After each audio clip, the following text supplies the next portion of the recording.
नमस्कार साथियों, पथ सफलता यूट्यूब चैनल पर आपका हार्दिक स्वागत है।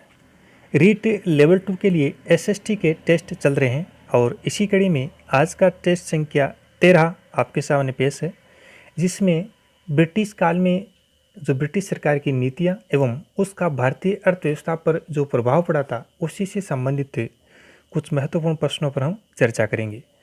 तो चलिए मित्रों, शुरू करते हैं आज का टेस्ट। पहला प्रश्न है, ईस्ट इंडिया कंपनी से संधि करने वाला प्रथम मुगल बादशाह था? शाह आलम द्वितीय, शाह आलम प्रथम, फर्रुख और मोहम्मद शाह। तो मित्रों, ये चार विकल्प आपके सामने, सही उत्तर का चयन कीजिए। तो मित्रों, इस प्रश्न का सही उत्तर होगा ऑप्शन ए, शाह आलम द्वितीय। शाह आलम द्वितीय ईस्ट इंडिया कंपनी से संधि करने वाला प्रथम मुगल शासक था और शाह आलम द्वितीय को अली गौहर भी कहा गया है, अतः यहाँ पे ऑप्शन ए सही उत्तर होगा। प्रश्न संख्या दूसरा देखिए, विलय की नीति का प्रतिपादक गवर्नर जनरल था? Warren Hastings, Lord मैकावली, Lord Wellesley और लॉर्ड डलहौजी। इनमें से कौन सा गवर्नर जनरल विलय नीति के प्रतिपादक थे, ये हमें बताना है। सही उत्तर होगा ऑप्शन डी, लॉर्ड डलहौजी विलय नीति के प्रतिपादक गवर्नर जनरल थे। मित्रों, आइए संक्षेप में जानते हैं आखिर क्या थी लॉर्ड डलहौजी की विलय की नीति। इस नीति के अनुसार यदि किसी शासक की मृत्यु हो जाती है और उसका कोई वारिस या उत्तराधिकारी नहीं है तो ब्रिटिश कंपनी उस राज्य का अधिग्रहण कर लेगी। डलहौजी के इस मनमाने सिद्धांत के आधार पर कई राज्यों की रियासतों को कंपनी द्वारा हड़प कर लिया गया। जिन राज्यों के साथ विलय की नीति लागू की गई वे राज्य थे सतारा 1840, जयपुर 1849, संबलपुर 1849, बघाट 1850, उदयपुर 1852, झांसी 1853 और नागपुर 1854। और मित्रों, इसी विलय नीति के आधार पर 1857 की क्रांति की नींव रखी गई थी। चलिए मित्रों, बढ़ते हैं तीसरे प्रश्न की ओर। हाल्ट मैकेंजी द्वारा तैयार की गई राजस्व व्यवस्था थी? स्थायी बंदोबस्त, महलबारी बंदोबस्त, रैयतवाड़ी व्यवस्था और इनमें से कोई नहीं। चारों में से कौन सा विकल्प इस प्रश्न का एकदम सही उत्तर बैठता है? तो यहाँ पे सही उत्तर होगा ऑप्शन बी, महलबारी बंदोबस्त। हाल्ट मैकेंजी द्वारा महलबारी बंदोबस्त की व्यवस्था की गई थी। मित्रों, आइए जानते हैं महलबारी बंदोबस्त व्यवस्था के बारे में संक्षिप्त जानकारी। मैकेंजी द्वारा मध्य प्रांत, आगरा एवं पंजाब के क्षेत्रों में एक नई भू राजस्व व्यवस्था लागू की गई, जिसे महलबारी व्यवस्था नाम दिया गया। इसके तहत कुल 30% भूमि आई। कितनी भूमि? कुल 30% भूमि इस महलबारी व्यवस्था के अंतर्गत आई। इस व्यवस्था में महल या गांव के जमींदारों या प्रधानों से बंदोबस्त किया गया। इसमें गांव के प्रमुख किसानों को भूमि से बेदखल करने का अधिकार था। महलबारी व्यवस्था के तहत लगान का निर्धारण महल या संपूर्ण गांव के उपज के आधार पर किया जाता था। चौथा प्रश्न है, स्थायी बंदोबस्त लागू होने के समय भारत का गवर्नर जनरल कौन था? Charles Cornwallis, Lord Dalhousie, Warren Hastings और लॉर्ड डलहौजी। डलहौजी 2 बार आ गया है, तो चारों में से कौन सा विकल्प यहाँ पे सही होगा? तो यहाँ पे सही उत्तर होगा ऑप्शन ए, चार्ल्स कॉर्नवालिस। मित्रों, स्थायी बंदोबस्त अथवा इसे इस्तमरारी बंदोबस्त भी कहा जाता है, ईस्ट इंडिया कंपनी और बंगाल के जमींदारों के बीच कर वसूलने से संबंधित एक स्थायी व्यवस्था हेतु सहमति समझौता था, जिसे बंगाल में लॉर्ड कॉर्नवालिस द्वारा 22 मार्च 1793 को लागू किया गया। इसके द्वारा तत्कालीन बंगाल और बिहार में भूमि कर वसूलने की जमींदारी प्रथा को आधिकारिक तरीका चुना गया और बाद में यह कुछ विनियामकों द्वारा पूरे उत्तर भारत में लागू किया गया था। नेक्स्ट 5वां प्रश्न देखिए, दस्तक शब्द से तात्पर्य है? उपद्रव, बाजार स्थल, हुगली के समीपवर्ती बंदरगाह, और डी ऑप्शन है शुल्क मुक्त व्यापार। तो सही उत्तर होगा ऑप्शन डी। दस्तक शब्द से तात्पर्य है शुल्क मुक्त व्यापार। नेक्स्ट छठा प्रश्न है, अंग्रेज इतिहासकारों ने मैसूर के किस शासक को सीधा साधा दैत्य कहा है? Option A Haidar Ali, option B Tipu Sultan, option C Akbar और ऑप्शन डी है चीका कृष्णा। चारों में से किस शासक को सीधा साधा दैत्य कहा गया है? ऑप्शन बी सही होगा, टीपू सुल्तान को सीधा साधा दैत्य कहा गया है। नेक्स्ट प्रश्न संख्या 7वां देखिए, भू राजस्व की रैयतवाड़ी व्यवस्था का जन्मदाता माना जाता है?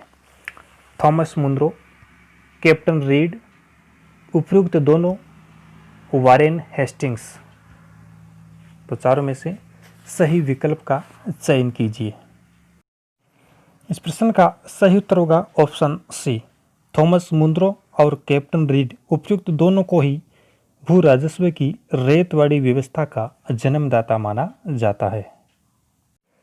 मित्रों, मद्रास के तत्कालीन गवर्नर थॉमस मुनरो ने रैयतवाड़ी व्यवस्था आरंभ की। यह व्यवस्था मद्रास, बम्बई एवं असम के कुछ भागों में लागू की गई, लेकिन इससे पहले 1792 ईस्वी में कैप्टन रीड के प्रयासों से रैयतवाड़ी व्यवस्था को तमिलनाडु के बारामहल जिले में भी लागू किया गया था। अतः रैयतवाड़ी व्यवस्था के तहत लगभग 51% भूमि आई। इसमें रैयतों या किसानों को भूमि का मालिकाना हक प्रदान किया गया। अब किसान स्वयं कंपनी को भू राजस्व देने के लिए उत्तरदायी थे। इस व्यवस्था में भू राजस्व का निर्धारण उपज के आधार पर नहीं, बल्कि भूमि की क्षेत्रफल के आधार पर किया गया था। अतः इस रैयतवाड़ी व्यवस्था के जब जन्मदाता की बात है तो थॉमस मुनरो और कैप्टन रीड दोनों को माना जाता है। नेक्स्ट 8वां प्रश्न, निम्नलिखित को सही सुमेलित कीजिए। इजारीदारी प्रथा, स्थायी बंदोबस्त, रैयतवाड़ी प्रथा और महलवारी बंदोबस्त। इनके सामने दिए हुए हैं। इन व्यवस्थाओं या पद्धतियों के जन्मदाता कौन है? ऑप्शन ए में हेस्टिंग्स, कार्नवर्क, मुनरो और मैकेंजी। यहाँ पे कार्नवर्क की जगह कार्नवालिस पढ़े आप। आगे कूट दिया हुआ है, तो इनमें से सही कूट का हमें चयन करना है। ऑप्शन ए में दिया हुआ है ए बे से दे, ऑप्शन बे में है ए बे दे से, और ऑप्शन सी में है ए से दे बे, ऑप्शन दे में है बे दे और से ए। सही कूट का चयन कीजिए। तो मित्रों, इस प्रश्न का सही उत्तर होगा ऑप्शन ए बे से दे, यानी इजारीदारी प्रथा के जन्मदाता वारेन हेस्टिंग्स, स्थायी बंदोबस्त कार्नवालिस, रैयतवाड़ी प्रथा थॉमस मुनरो और महलवारी बंदोबस्त लॉर्ड मैकेंजी। आगे देखिए मित्रों, 9वां प्रश्न है, इंडिया टुडे पुस्तक में भारत में ब्रिटिश औपनिवेशिक काल के विभिन्न चरणों का उल्लेख मिलता है। तो इस पुस्तक के लेखक कौन है? आर.सी. दत्त, रजनी पाम दत्त, बाल गंगाधर तिलक और D.R. गाडगिल। चारों में से इस पुस्तक के कौन से लेखक हैं? तो मित्रों, सही उत्तर होगा ऑप्शन बी। इंडिया टुडे नामक पुस्तक के लेखक है रजनी पाम दत्त। नेक्स्ट 10वां प्रश्न है, भारतीय व्यापार से कंपनी के एकाधिकार को समाप्त करके उसे समस्त ब्रिटिश नागरिकों के लिए कब उन्मुक्त कर दिया गया? 1793, 1833, 1813 और 1853 ईस्वी। सही उत्तर होगा ऑप्शन सी, 1813 ईस्वी। नेक्स्ट 11वां प्रश्न, सरकारी साख सुझाव किसने दिया था? Frederick Nicholson, Cornwallis, Edrigan Colt, Frederick Wacker. तो मित्रों, इसका सही उत्तर होगा ऑप्शन ए, सरकारी साख सुझाव फ्रेडरिक निकलसन ने दिया था। अगला प्रश्न है 12वां, भारत में ब्रिटिश औद्योगिक नीति का सही मूल्यांकन है?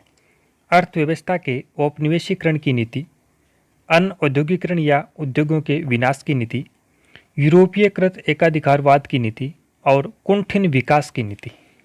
इन चारों में से सही विकल्प का चयन कीजिए। तो मित्रों, यहाँ पे सही उत्तर होगा ऑप्शन बी। भारत में ब्रिटिश औद्योगिक नीति का सही मूल्यांकन है अनऔद्योगिकरण या उद्योगों के विकास की नीति। नेक्स्ट है प्रश्न संख्या 13। भारत में पहली अंग्रेज फैक्ट्री स्थापित की गई। मुंबई में, हुगली में, सूरत में, कोलकाता में। इस प्रश्न का सही उत्तर होगा ऑप्शन सी। भारत में पहली अंग्रेज फैक्ट्री सूरत में स्थापित की गई थी। नेक्स्ट है प्रश्न संख्या 14। 20वीं शताब्दी में किस लघु उद्योग की विशेषतः उन्नति हुई? चमड़ा उद्योग, बर्तन उद्योग, हथकरघा उद्योग और सीमेंट उद्योग। चारों में से किस उद्योग की 20वीं शताब्दी में सर्वाधिक उन्नति हुई थी, ये हमें बताना है। तो इसका सही उत्तर होगा ऑप्शन सी।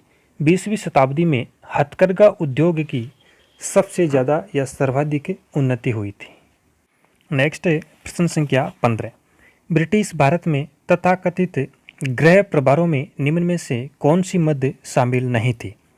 ऑप्शन ए नागरिक प्रशासन पर होने वाले खर्च, ऑप्शन बी सार्वजनिक ऋणों पर ब्याज, ऑप्शन सी कंपनी के शेयरधारकों को लाभांश का भुगतान, और ऑप्शन डी है रेलवे के निर्माण में हुई ब्रिटिश पूंजी निवेश पर प्रत्याभूत ब्याज की अदायगी। तो इन चारों में से उस विकल्प का चयन करना है जो ब्रिटिश भारत में तथाकथित गृह प्रभारों में शामिल नहीं थे। तो इस प्रश्न का सही उत्तर होगा ऑप्शन सी, कंपनी के शेयरधारकों को लाभांश का भुगतान। नेक्स्ट है 16वां प्रश्न देखिए। धन के बहिर्गमन की विचारधारा के प्रतिपादक व समर्थन में इनमें से किस राष्ट्रवादी नेता ने योगदान नहीं दिया? Option A Mahadev Govind Ranade, option B doctor Ramesh Chandra Dutt, option C Dadabhai Naoroji, option D D R. Gadgil.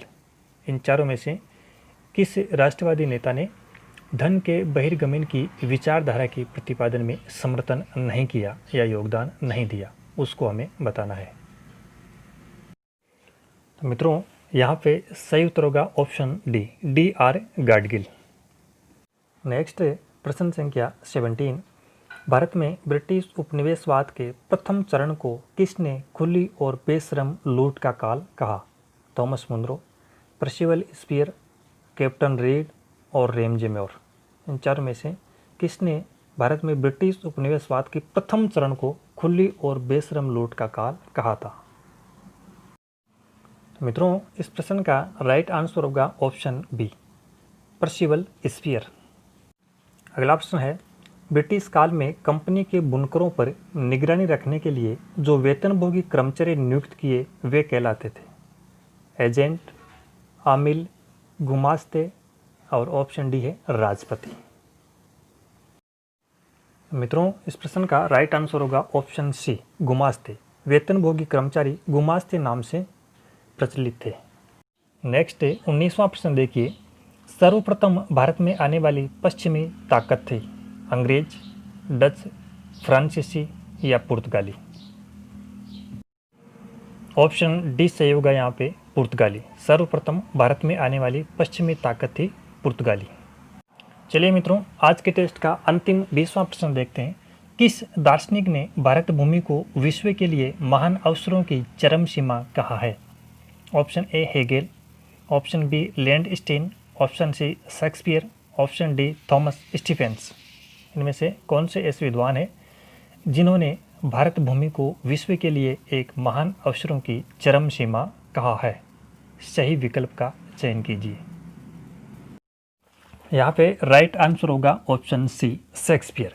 Shakespeare ने भारत भूमि को विश्व के लिए महान अवसरों की चरम सीमा कहा है। प्रिय साथियों, इसी प्रकार के शानदार वीडियोस प्राप्त करने के लिए आप हमारे चैनल पथ सफलता से लगातार जुड़े रहे तथा अपने अन्य साथियों को भी इस चैनल से जोड़ने का प्रयास करिए। धन्यवाद।